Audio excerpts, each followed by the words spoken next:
Hi, my name's Kyle. I'm an alcoholic. I have a sobriety date of January 11th, 2021. I have a sponsor who knows he's my sponsor.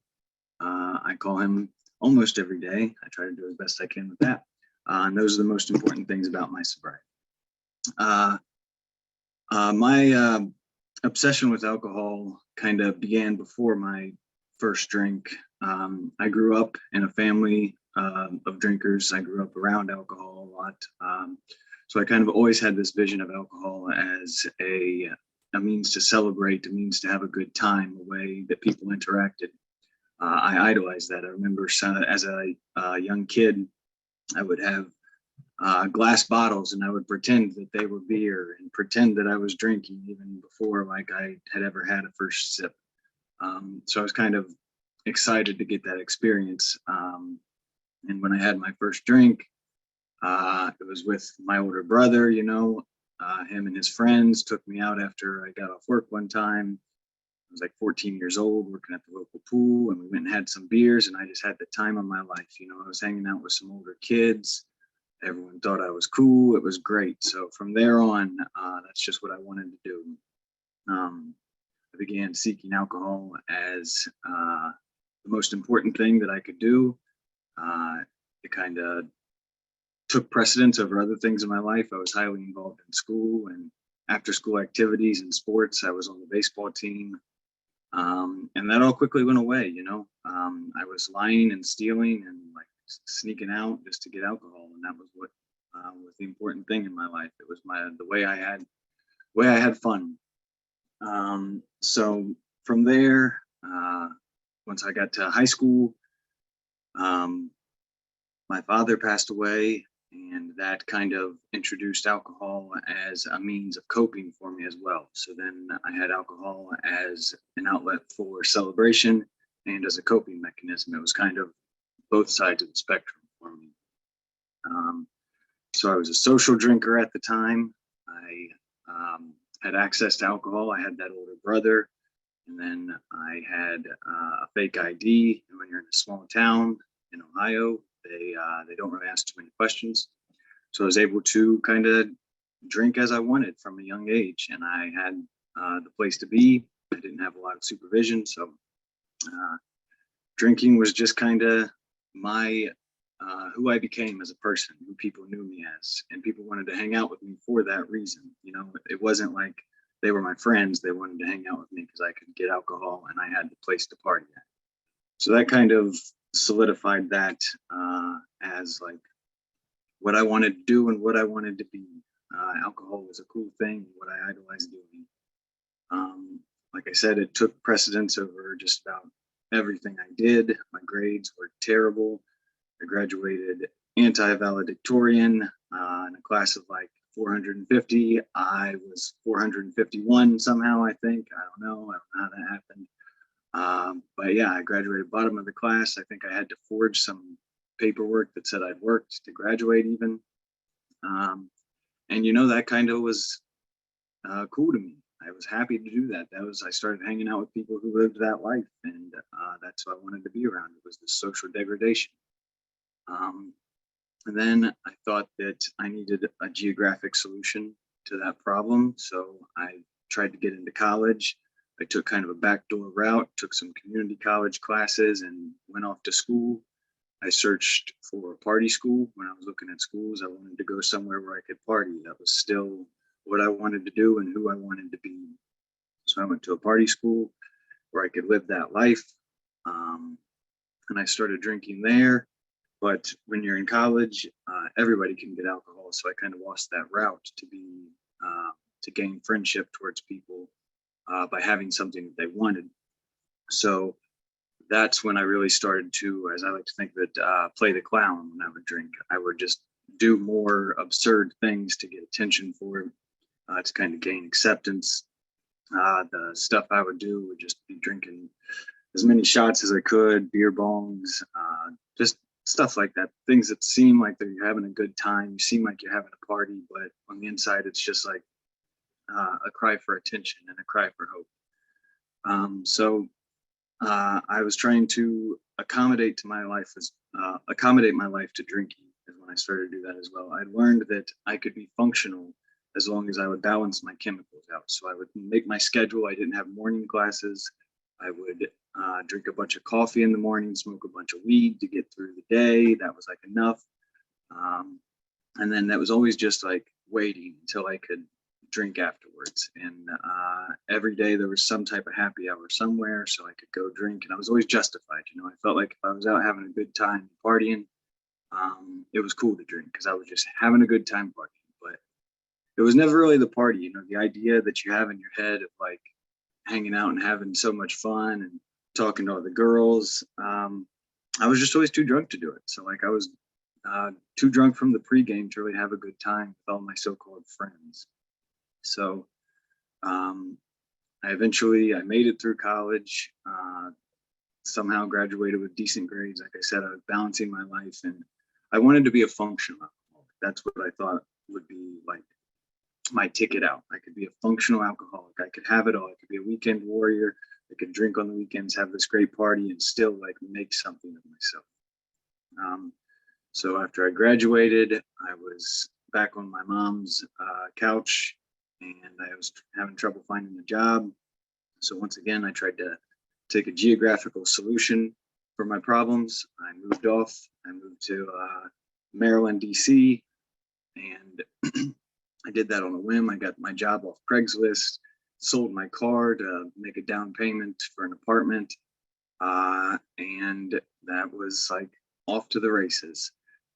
Once again, I was trying to accommodate my life to my drinking. So I lived right next to work, and that's when I really was able to go and kind of drink at lunch and drink alone and drink at times when it wasn't even an excuse to party. That's when it became a secret, and that's when the really type like living a lie and living a second life kind of happened. So from there, I maintained that. I was a functional alcoholic, as some would say, for quite a while. I realized I was miserable in that job, and I think they caught on to that I wasn't doing such a great job there. So the company moved, and they didn't invite me to come with them. So once again, I moved. Thought that moving into the city would be my ticket out, my savior. So I got another job. And once again, was functioning my life around alcoholism. I would not drive. I lived like metro accessible. I would ride a bike. But drinking for me was just like falling asleep on the metro on the way to work and taking a nap there, riding a bike. I think I got hit by a car like 3 times on my bike. And I was just wondering, like, why did all these things happen to me? Like, I lived such a clumsy life, you know, like, can't catch a break. But really, it was all the things I was doing. The sum total of my life was adding up. So I continued on that path. I had a nook in the basement at work that I would sleep in at times, just kind of living a terrible existence. And then once the pandemic came, that really kind of brought things to a head. That was my kind of jackpot moment for me. I was able to stay at home, didn't have too much places to go, so that gave more excuse to drink and drink. And it was clear, probably to most people who knew me, that I was dying inside and out. But I was able to still kind of like, if I wasn't actively harming anybody, I was only hurting myself. Like, what can you tell me? You know, I didn't steal from anybody somewhat, like I didn't hurt anybody, or so I thought. So it was just leave me alone, let me drink. And then what happened was, after so much social degradation, I started hanging out with people who didn't have my best interest in mind, because when you're hanging out with casual drinkers and you're drinking a lot more than them, they don't want you around so much anymore. So through all that, I got involved with the wrong type of people, the wrong type of thing, and just kept going until eventually I got jaundice. You know, somebody told me, "Hey, your eyeballs are yellow. What's going on with you?" And you can't really hide it. Like, as good of a functional alcoholic as you think you are, you can't hide your yellow eyeballs to people. So that's really when I had to take some type of action. So I thought, I can do this on my own. I need to cut alcohol out of my life, and I'll do that. I started taking a bunch of vitamins. I detoxed on my bed, shaking and shivering, doing it alone. And then I just tried to white knuckle it. I thought I could do everything else. I was still hanging out with the same people. I was still smoking a bunch of weed, doing a bunch of other things, going to bars. But just as long as I didn't do alcohol, that would be enough to save me. Um, and that kind of kept going on until I thought, okay, I can handle this once again. And I started drinking once more. I thought I could have one drink. That turned into quite the binge, and that ended in a seizure. I was in the hospital. Um, and I thought, once again, I need to do something. But if I can just detox and cut alcohol out of my life, then that'll be what I can do. And I thought medicine would save me. I thought going to a therapist and taking prescription drugs would be kind of my salvation. And that kept going until I hit my rock bottom on New Year's Eve of 2020. I thought I could have a champagne toast. And I did some other things that night, but as long as I wasn't drinking too much, I'd be fine. But that bender lasted until I was just a total mess. I fell down some stairs, and it wasn't fun anymore. I realized that I was not having a good time. I couldn't keep living like this. So I thought, I'm gonna do it for real this time. I'm gonna go to rehab. So I did everything left in my Pandora's box of drugs. I drank my whole bottle, and I took myself to the hospital. I wouldn't recommend doing that because once all the drugs kick in and you're in a hospital room, it's very scary. So I ended up running out that day. But then the next day I went and I kind of sat down and spent a week in the hospital, and I came out. And after that, I realized that I couldn't do anything anymore. I was done doing drugs. I was done with alcohol, but I didn't have a solution. I hadn't found any like true direction to what I was going to do. I just knew I needed to do something.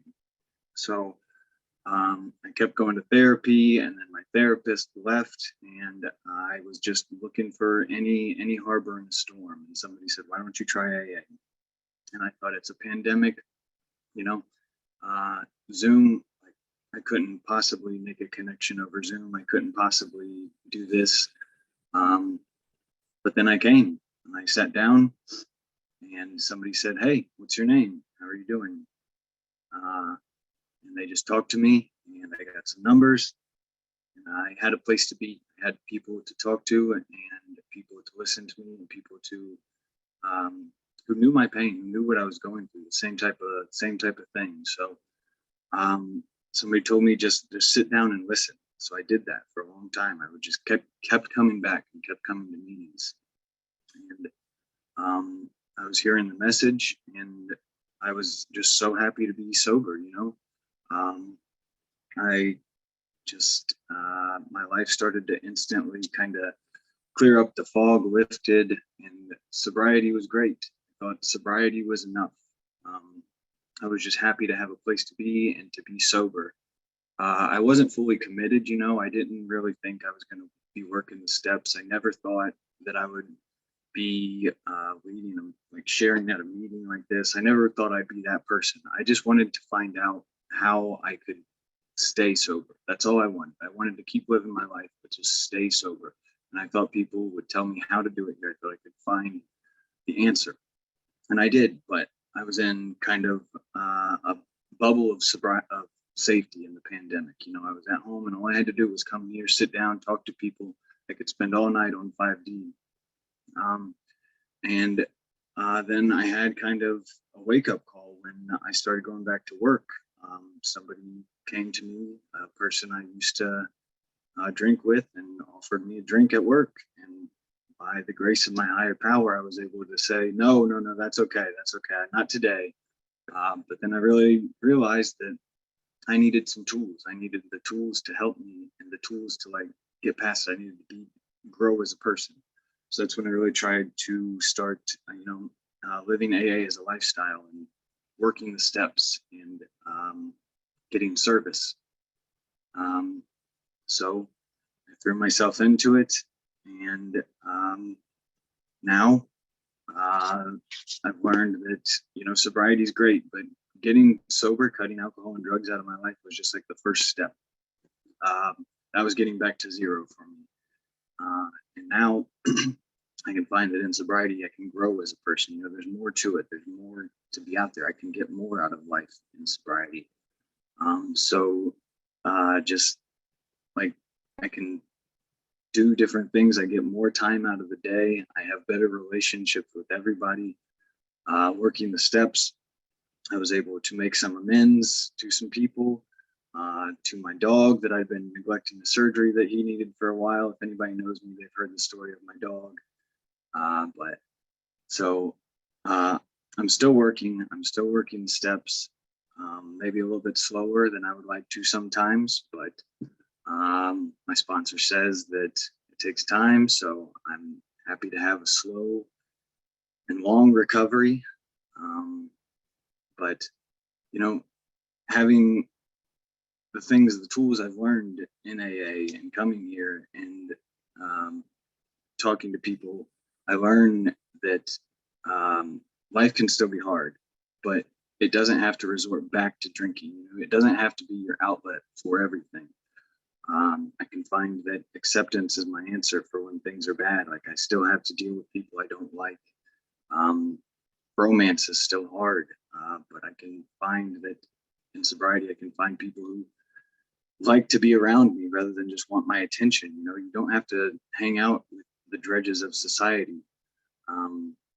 In my friendships, I find people who like to be around me rather than just say, hey, there's a thing going on, come if you like to. So in sobriety, I've learned that if you take things one day at a time and you just make the next right decision, that everything will be okay and you can get through another day 24 hours at a time. And what my life looks like now is much better than it was a year ago. I was able to go home and see my family for the first time in probably 3 or 4 years. I didn't have to make any more excuses about where's Kyle at, you know. I didn't have to say, oh, you know, work's too much or I can't afford to come home. I was able to be there. I can show somebody that I'm doing all right rather than just like, yeah, everything's fine. It's okay. I gained respect around my family members. You know, I have uncles and cousins who I was kind of a joke to before, and now just being able to be around my family and be there for people, be there for my mom. My family has never really been like too kind of much to share and talk, but after I told my mom that I made it to a year thanks to AA, you know, she told me that she was very proud of me. Like that meant a lot to me. So I'm thankful for every day of sobriety. I'm grateful so much that I found 5E. And thank you for letting me be of service.